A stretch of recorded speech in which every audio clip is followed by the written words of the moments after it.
and financial. Yes, that's so true. That's so true. Last question मुझे पता है.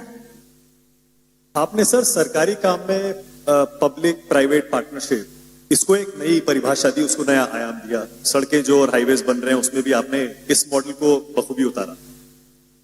लेकिन आज की राजनीति में क्या आप इसको एक साइड इफेक्ट मानते हैं कि गौतम अडानी और मुकेश अंबानी हर दिन राजनीति में घसीटे जाते हैं और राहुल गांधी बाकी विपक्ष यही आरोप लगाता है कि 2-3 जो बिजनेस घराने हैं उन्हीं को सारा फायदा ये सरकार पहुंचाती है. सूट बूट की सरकार पहले आरोप लगा था, लेकिन अब तो नए लेवल पे चला गया.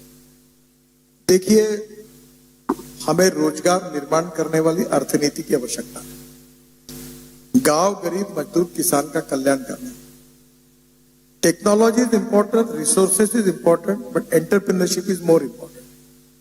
सच प्रश्न ये होता है कि ट्रांसपेरेंसी होनी चाहिए, टेंडर निकालकर हर काम होना चाहिए, करप्शन फ्री सिस्टम होनी चाहिए, time bound decision making process होनी चाहिए.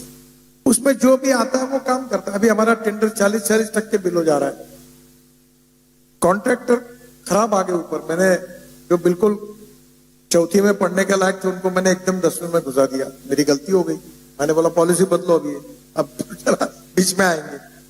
प्रॉब्लम यह है कि इस देश में जो कैपिटल जिसके पास है वो व्यक्ति केवल पैसा नहीं कमाता, वो केवल वेल्थ ओनर नहीं है, वेल्थ क्रिएटर नहीं है, वो एम्प्लॉयमेंट क्रिएटर है.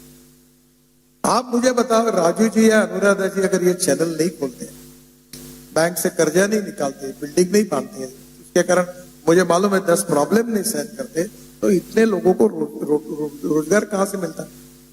क्या इनकी एंटरप्रेन्योरशिप, इनका कुछ करना गुनाह है क्या? चाहे वो 100, चाहे वाई हो, चाहे जेड हो, हर आदमी है. ट्रांसपेरेंसी आने दो उसको. और सरकार की रिसोर्सेस की मर्यादा है. आज मैं कैपिटल मार्केट में, मेरे नाम की इतनी कीमत है कि अभी हमारे NHI का bond issue Mumbai stock exchange में इन्विट हमने लॉन्च किया. 7 दिन का टाइम था और मैं गोवा में गया और 7 दिन के बाद स्टॉक एक्सचेंज में आके वो घंटी बजाकर मैं उसको समाप्त करने का प्रोग्राम तय हुआ. बड़े बड़े लोग आने वाले थे. पहले दिन 7 घंटे में 7 टाइम्स हो सकते पहले नोटों का बरसात गिर गई. तो मैं दौड़ते हुए गोवा के, मुझे फोन आया मेंबर फाइनेंस का, तो वहां जल्दी, मैं वापस कैसे कर पाऊंगा?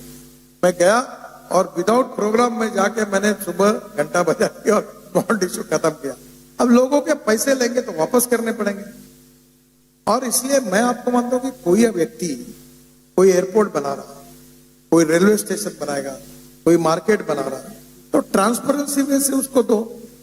मैं रोड भी बनाता हूं.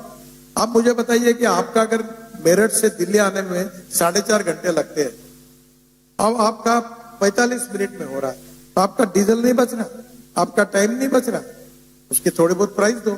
सरकार के पास इतने पैसे नहीं है बनाने के लिए. तो जो भी आता है ट्रांसपेरेंसी. इसलिए ये जो वेल्थ क्रिएटर जो है वो एम्प्लॉयमेंट क्रिएटर है. और ऐसा बोलकर हम लोग जो लोगों में घृणा पैदा करते हैं, तो सब सरकार की क्षमता है क्या करने की? आज हमारी एयरलाइंस थी घाटे में, गोल्ड माइन घाटे में, मैं कमेटी का अध्यक्ष हूं डिस इन्वेस्टमेंट. अब मैं बता नहीं सकता आपको, सरकार का जहां हाथ लग जाए नुकसान, तो फिर ये घाटा पैसा किसका है? आपका है. तो हमें कहीं ना कहीं एम्प्लॉयमेंट क्रिएट करने वाली, ग्रोथ को बढ़ाने वाली, एक्सपोर्ट को बढ़ाने वाली और गांव गरीब मजदूर किसान की कल्याण करने वाली अर्थनीति चाहिए.